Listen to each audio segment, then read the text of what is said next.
అండి నమస్తే, నేను మీ Eshwari. Welcome to Eshu cooking and blogs. ఈరోజు మన వీడియోలో బీట్రూట్తో ఫ్రై కాకుండా కూర కాకుండా ఇలా ఒకసారి చట్నీ చేసి పెట్టండి. కంపల్సరీ బీట్రూట్ ఇష్టపడని వాళ్ళు కూడా ఇలా కనుక చేసి పెట్టారంటే ఖచ్చితంగా ఏ కూర లేకపోయినా పర్వాలేదు, ఈ చట్నీతోటే అన్నం మొత్తం తినేస్తారు. అంత టేస్టీగా ఉంటుంది. అదేవిధంగా బీట్రూట్ ఇష్టపడిన వాళ్ళకి చాలా హెల్దీ రెసిపీ అన్నమాట. లేట్ ఎందుకు, మనం వీడియోలోకి వెళ్ళిపోదాం.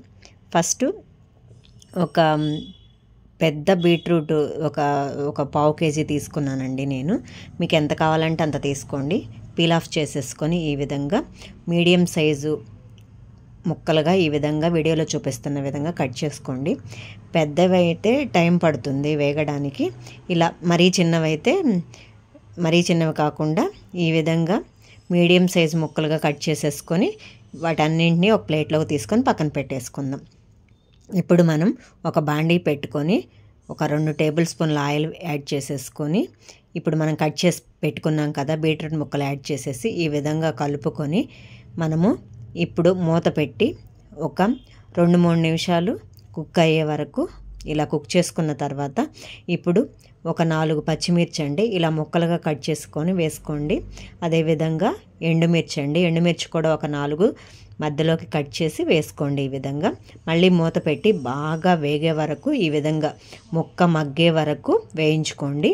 ఇప్పుడు ఈ స్టేజ్లో మనము పచ్చి కొబ్బరి తురిమింది ఒక 1/2 కప్పు వేసుకొని ఒక 1 or 2 minutes వేయించుకొని చల్లారిన తర్వాత దీన్ని మిక్సీ జార్లోకి ట్రాన్స్ఫర్ చేసేసుకోండి. ఇప్పుడు కొంచెం చింతపండు, ఒక 6-7 వెల్లుల్లి రెమ్మలు, టేస్ట్కి సరిపడా సాల్టు, ఒక 1/2 స్పూన్ జీలకర్ర, ఒక 1/2 స్పూన్ పసుపు, మీకు నచ్చితే ఒక 1 టేబుల్ స్పూన్ బెల్లం అండి. బెల్లం పౌడర్ వేసాను నేను. మీరు బెల్లం కూడా ఒక చిన్న ముక్క యాడ్ చేసుకోవచ్చు. మీకు నచ్చకపోతే స్కిప్ చేయొచ్చు. ఈ విధంగా కోర్స్గా మిక్సీ పట్టేసుకొని పక్కన పెట్టేసుకుందాం. ఇప్పుడు మనం పోపు పెట్టుకుందాం.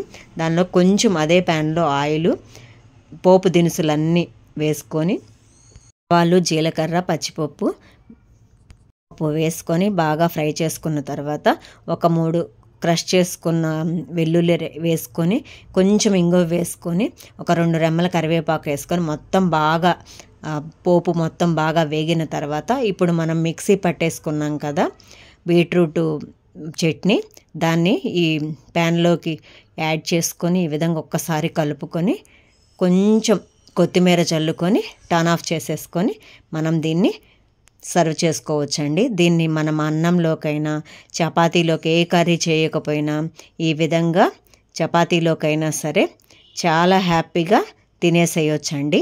అంత టేస్టీగా ఉంటుంది. ఈ పచ్చిమిర్చి, ఎండుమిర్చి మీ కారానికి తగ్గట్టు వేసుకోండి. సో మనం ఇలాంటి మంచి రెసిపీస్ కోసం మన ఛానల్ను తప్పకుండా ట్రై చేయండి.